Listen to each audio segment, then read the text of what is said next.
Now, biodiversity is not a nice to have, it's a need to have, because all the functions of this whole planet is actually supporting our life and all life on Earth. So all these support functions and regulating functions like clean water, clean air, fertile soil, regulation of our climate, storage of our carbon, all that comes from a very well-functioning ecosystem. And that is generally a very rich ecosystem. Biodiversity is then not just pandas and just species, it's actually diversity from the genome all the way to the landscape. So it's genetic diversity, it's species diversity, it's a diversity in relationships between species, in traits, it's diversity and heterogeneity of your landscape. And all that we know we've been losing a lot in our economy and in our agriculture.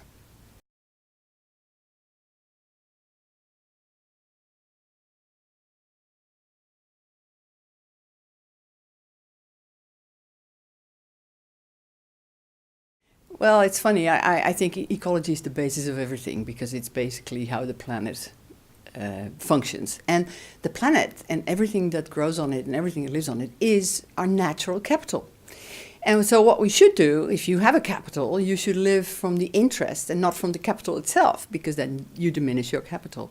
So basically we can compare that already. You know, we have certain things that we use and that we should be careful, resources that we actually return them, but that we should only live of the interest. And so I think that is always good for somebody with economic ideas. They can relate to that. I sometimes compare it to a family business. You know, a family business is generally very sustainable in the sense that they think of the next generation and not let's say the shareholders' values only, but other values like the people that work in their company. And so we have one big family firm, and that is nature, and we're basically just part of it. So to any economist, I think that is something that they can relate to.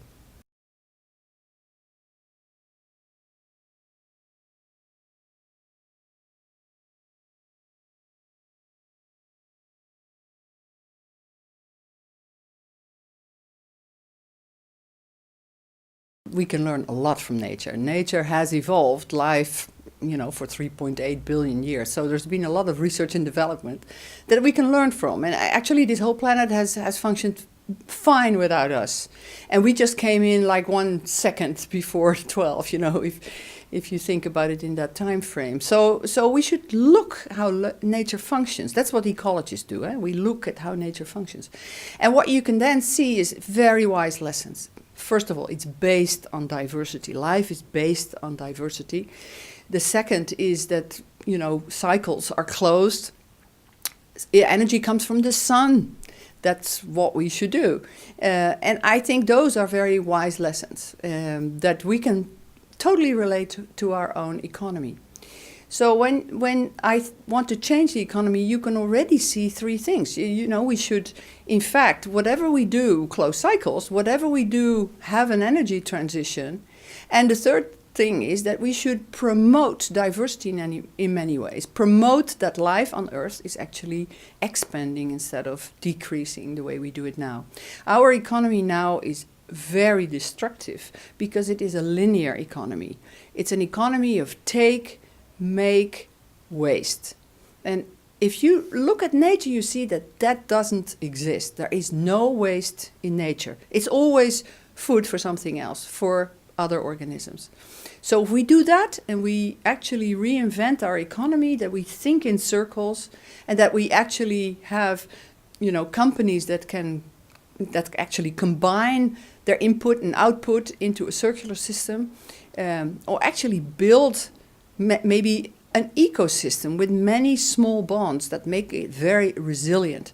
I think that's what we can do in our present economy, change it to a circular one.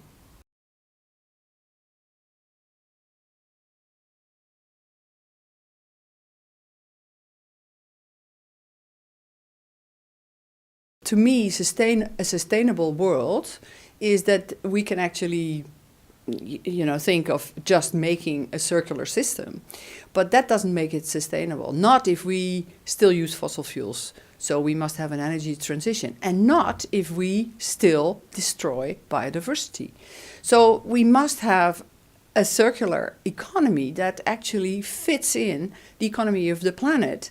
And that means that especially the biological cycle, where we use all these resources that are renewable, because, from biomass, for example, we must be careful that we don't make that into a linear economy, because we must close that cycle. We must take biomass, make things out of it, but actually take care that enough is returned to that soil, because otherwise we've broken a biological cycle. So I think that it's crucial that people think about that. And so therefore I think, and I'm going to talk in my lecture a lot about the soil and about biodiversity in the soil and the functioning of that, we must take care that we keep feeding that soil when we make a circular system. And then I'm talking about the biological cycle.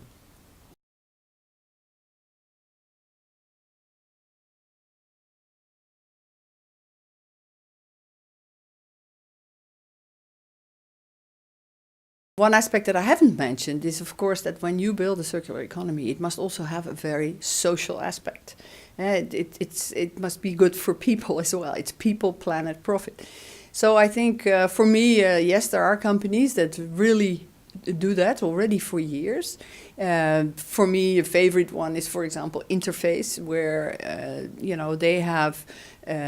They're one of the leaders in carpentry, making carpets, but they use nylon as a resource for their carpets. And what they've done is that they build a new business model where they actually get people in developing countries that have no income, that they actually take the fishing nets out of the coral reefs that are very damaging to the coral reefs. These fishing nets are made of nylon, so these people have an income, and they actually save the planet by taking it out of the coral reefs, and then they use the nylon again for making the carpets for, let's say, our Western world. So it's very much, a people, planet, profit business model, and so I appreciate that they make these three aspects fully implemented in their business.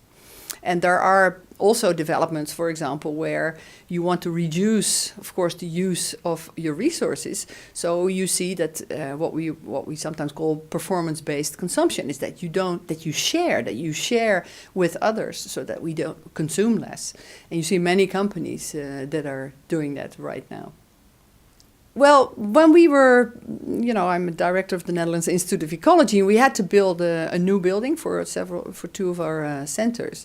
And what we actually did was exactly three things. We actually close cycles, we use solar energy, but we also were an example of how you could have a business terrain where normally it's asphalt and it's pavement and it's gates and it's we actually created a lot of biodiversity there, which is extremely nice for the people that work in our institute. And you see that with companies too, that when they green their environment inside and outside, you see lower people that are less ill, they're more productive, they're more happy. And I think that shows you how important biodiversity and the establishment of biodiversity and the enhancement of that can be so good for any company. So we love to be an example for that for other companies. If you create biodiversity, especially in cities, we have a lot of heat in the city, but also with climate change, we have extreme weather, extreme hot and rainy weather and big extreme rainfall. And so we need that green there already for storing extreme rain, and the hydrology of the city is important. Oh yeah, and the overflowing of your sewage, which we see then in those extreme cases, that can all be avoided and prevented when you actually create a lot of diversity in the cities. So away with all the stones in your garden. Try to have much more open land, and we see that happening too with a lot of food production in the cities already. Green roofs that you could make, green roofs that also cool your building. And again, if you have solar panels on your green roofs, then you also have better, more efficient solar panel, because when they're being cooled, they're more efficient. So it has a lot of multifunctionality in it. And I think that's another thing we can really learn from nature.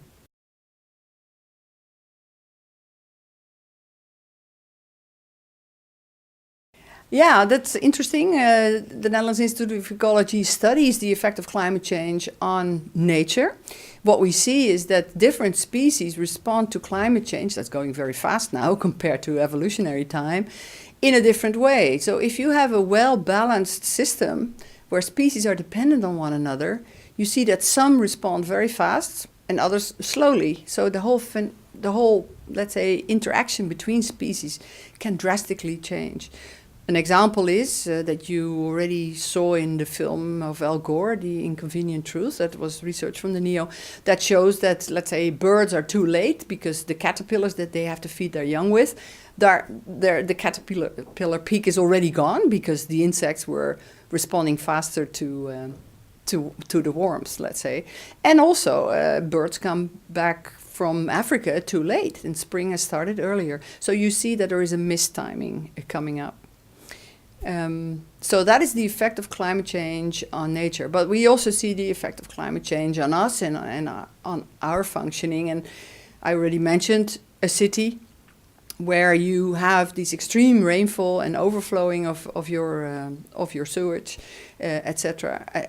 The nice thing is that by creating biodiversity, we can actually prevent that it actually disturbs us, this whole climate change. So nature in cities, around buildings, on buildings, is going to be very crucial in the future to combat climate change. And cities see that too. They actually invest in that because they know they have to become climate adaptive. And so they do this. And that's to the benefit of us all, everybody living there, and humans, but also other organisms. So I'm very happy with that.